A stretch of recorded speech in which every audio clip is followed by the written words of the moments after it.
Assalamualaikum warahmatullahi wabarakatuh. Alhamdulillahilladzi an'amana bi ni'matil iman wal islam. Wassalatu wassalamu ala sayyidina Muhammadin khairil anam wa ala alihi wa ashabihil kiram. Asyhadu an la ilaha illallahul malikul quddusus salam. Wa asyhadu anna sayyidana wa habibana Muhammadan abduhu wa rasuluh. Sahibus syarafi wal ihtiram. Amma ba'du. Bismillahirrahmanirrahim. Rabbi syrah li sadri wa yassir li amri wahlul 'uqdatam min lisani yafqahu qawli. Saudara-saudara, mari kita awali pengajian pada hari ini dengan bacaan basmalah. Bismillahirrahmanirrahim.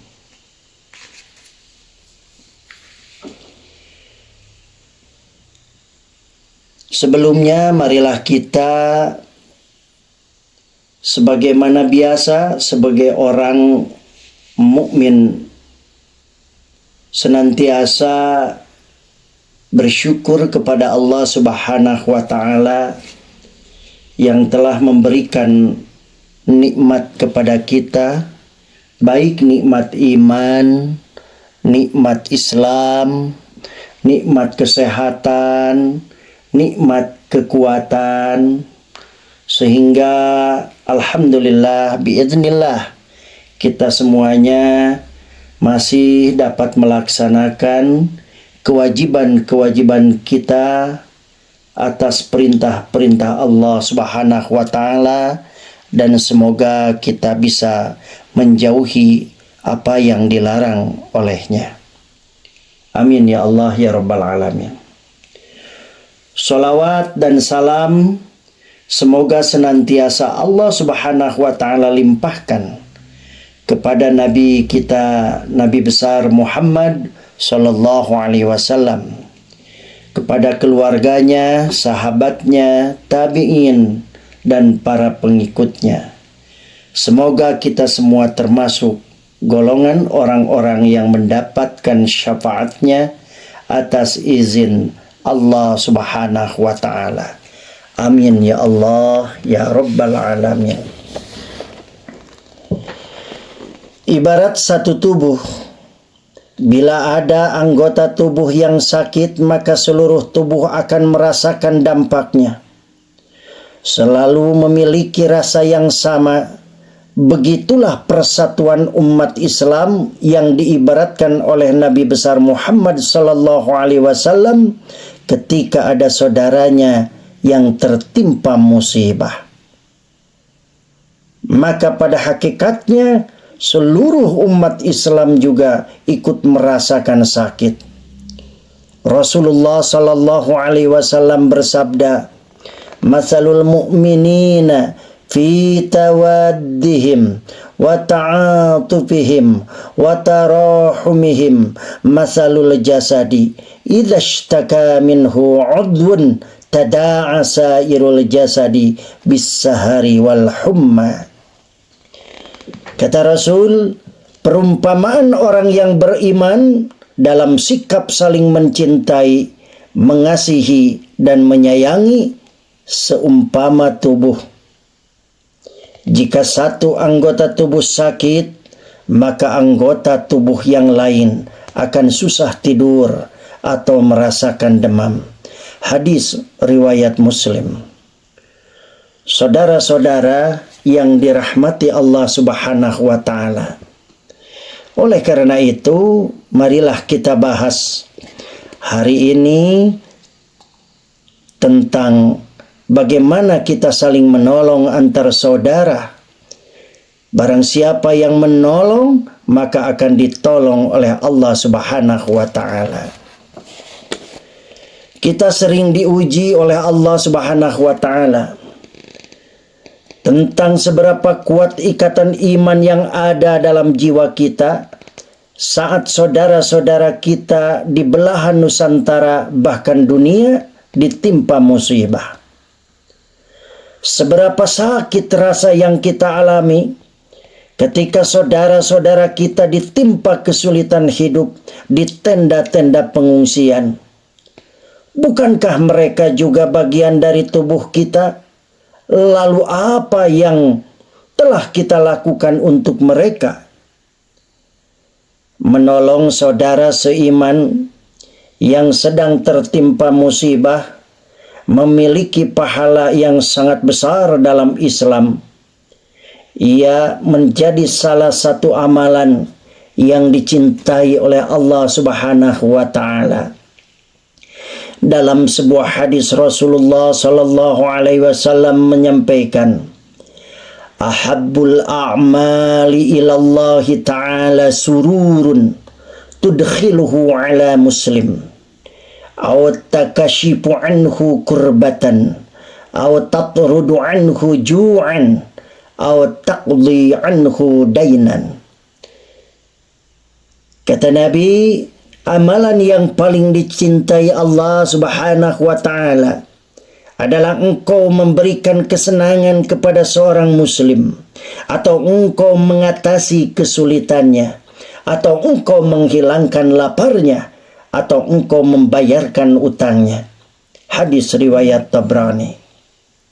Bahkan dalam riwayat lain Allah Subhanahu wa taala menjadikan rasa kasih sayang yang diberikan seorang kepada saudaranya menjadi ukuran turunnya kasih sayang dari Allah Subhanahu wa taala.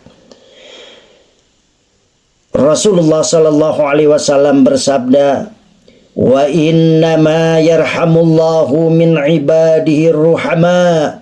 Dan sesungguhnya hanyalah Allah yang menyayangi hamba-hambanya yang penyayang. Hadis riwayat Bukhari Muslim. Saudara-saudara yang dirahmati Allah Subhanahu wa taala. Selain itu, melalui lisan Rasulullah sallallahu alaihi wasallam, Allah Subhanahu wa taala juga menjanjikan bahwa pertolongannya akan senantiasa menyertai orang mukmin yang menolong saudaranya. Tidak hanya di dunia, bahkan di hari kiamat kelak, ketika seluruh umat manusia terhimpit dengan kesusahan yang begitu dahsyat, Allah Subhanahu wa taala akan datang menolongnya. Hal ini sebagaimana sabda Nabi sallallahu alaihi wasallam, "Man nafasa an mu'minin kurbatan min kurabid dunya, nafasallahu anhu kurbatan min kurabi yaumil qiyamah. Wa may yassaru ala mu'sirin yassarallahu alaihi fid dunya wal akhirah."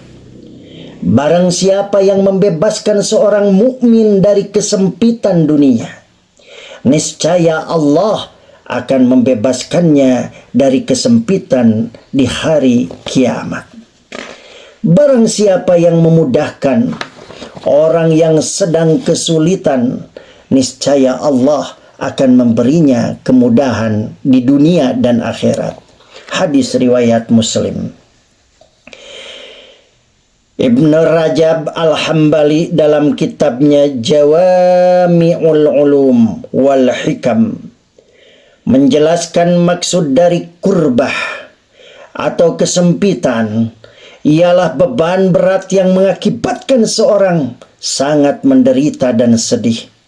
Sedangkan maksud membebaskan di sini adalah usaha untuk meringankan beban tersebut dari penderita. Balasan bagi orang yang meringankan beban orang lain ialah Allah akan meringankan kesulitannya. Dan balasan bagi orang yang menghilangkan kesulitan orang lain adalah Allah akan menghilangkan kesulitannya. Saudara-saudara yang dirahmati Allah Subhanahu wa taala. Dari hadis ini, para ulama menuliskan sebuah kaidah yang berbunyi al-jaza' min jinsil amal. Al jaza min jinsil amal. Maknanya, balasan itu sesuai dengan jenis amal yang dilakukan. Namun perlu dipahami juga bahwa kesesuaian di sini adalah dari sisi jenisnya saja, bukan dari kadar jumlahnya. Karena dari sisi kadar, kesulitan di dunia tentu tidak ada apa-apanya bila dibandingkan dengan kesulitan di akhirat. Saudara-saudara yang dirahmati Allah Subhanahu wa ta'ala. Oleh karena itu, seorang muslim hendaknya berupaya untuk membantu, meringankan atau menghilangkan kesulitan muslim lainnya. Banyak jenis kesulitan yang dialami manusia, maka banyak pula cara untuk menolongnya. Jika saudara kita mengalami kesulitan untuk memenuhi hajat hidupnya, seperti makan, minum, dan pakaian, maka cara menghilangkan kesusahannya adalah dengan memenuhi kebutuhan mereka.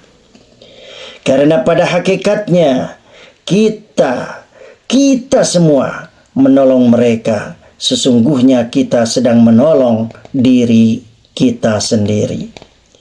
Di akhirat kelak, alangkah butuhnya kita terhadap pertolongan Allah Subhanahu wa ta'ala, agar terlepas dari kehausan, agar terlepas dari kelaparan, maupun panasnya terik yang menyengat badan.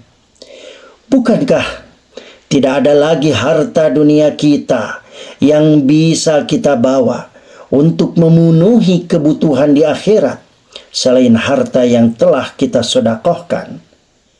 Kemana lagi kita akan mencari makan, mendapatkan minuman, menikmati buah-buahan, pakaian, dan tempat tinggal? Tak ada lagi yang bisa memberi pinjaman. Tak ada lagi yang mengirimkan bantuan selain Allah Subhanahu wa ta'ala.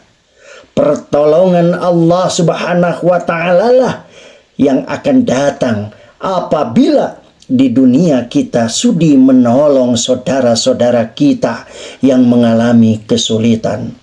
Rasulullah sallallahu alaihi wasallam bersabda, "Wallahu fi 'aunil 'abdi ma kana al-'abdu fi 'auni akhihi." Dan Allah senantiasa menolong hambanya selain hamba itu sudi menolong saudaranya. Hadis riwayat Muslim. Saudara-saudara, akhirnya marilah kita terus berupaya agar senantiasa berada dalam pertolongan Allah Subhanahu wa ta'ala dengan cara menolong saudara kita yang membutuhkan pertolongan. Kita doakan juga saudara kita muslim-muslimat, muslim-muslimah di Palestina, semoga mereka segera dimerdekakan, mereka segera dibebaskan dari kebiadaban orang-orang Israel. Mudah-mudahan ada solusi dan penyelesaiannya sesegera mungkin, sehingga saudara-saudara kita Muslim Palestina bisa tenang, bisa hidup damai, merdeka, dan ada dalam ridha Allah Subhanahu wa ta'ala. Demikian saudara-saudara yang dirahmati Allah, mohon maaf yang sebesar-besarnya. Wallahul muwafiq ila aqwamit thariq. Wassalamualaikum warahmatullahi wabarakatuh.